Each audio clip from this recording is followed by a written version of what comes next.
সর্বপ্রথমে সকল দেশবাসীকে নমস্কার।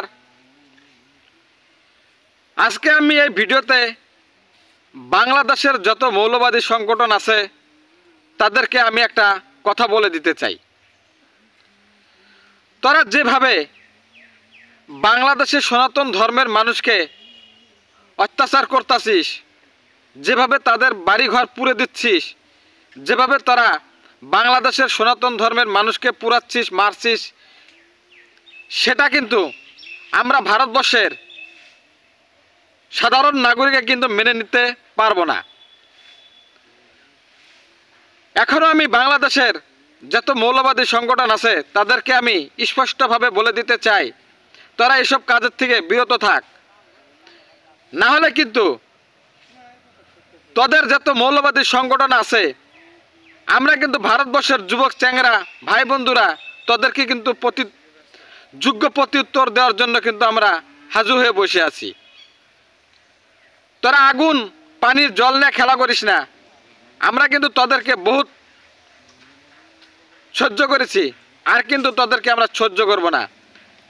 আমরা কিন্তু পারলে আমরাও কিন্তু চিন্তা চর্চা যদি করি, তোদের মতো বাংলাদেশ 10 মিনিটের ভিতরে পৃথিবীর মানচিত্র থেকে কিন্তু মুছে দিতে পারি, কিন্তু সেই ধরনের কিন্তু কাজ আমরা সনাতন ধর্মের মানুষও করি না। তোরা যদি বাধ্য হয়ে আমাদেরকে করাস তাহলে কিন্তু আমরা করব।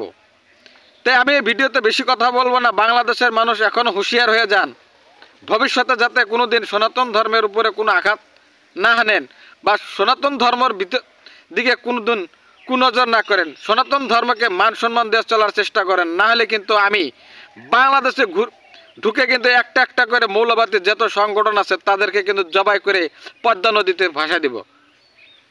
স্পষ্টভাবে কিন্তু আমি এই ভিডিওতে বলে দিলাম। তাই আমি এই ভিডিওটা আমি ভারতবাসীকে একটা কথাই বলতে চাই, এই ভিডিওটা আপনারা শেয়ার করবেন। আর আপনারা আমার কথার মতো বাংলাদেশকে প্রত্যুত্তর দেওয়ার জন্য আমাদের মতো যুবক ভাই বন্ধুরা এগিয়ে আসেন, আর বাংলাদেশকে আমরা যোগ্য প্রত্যুত্তর দেন। না হলে কিন্তু আমাদের বাংলাদেশের যত সনাতন ধর্মের মানুষ আছে তাদেরকে কিন্তু তারা এইভাবে অত্যাচার করে থাকবে। আমি যদি সঠিক কথা বলে থাকি তাহলে ইন্ডিয়াবাসী আমার এই ভিডিওটা শেয়ার করবেন এবং লাইক করবেন। আরও আমার কথার মতো যদি কাজ করতে পারে তাহলে ভবিষ্যতে আমাদের সনাতন ধর্মের দিকে কেউ আঙ্গুল তুলে কথা বলতে পারবে না। আমাদের সনাতন ধর্ম সবসময় একটা নিরাপদ জায়গায় থাকবে।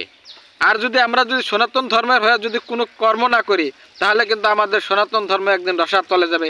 সেটার জন্য কিন্তু দায়ী আমরা সনাতন ধর্মের মানুষ হব। তাই আমি যদি সঠিক কথা বলে থাকি তাহলে দেশবাসীরা আমার ভিডিওটা আপনারা শেয়ার করবেন, এটাই আমি আপনাদের কাছে অনুরোধ রাখলাম। ধন্যবাদ।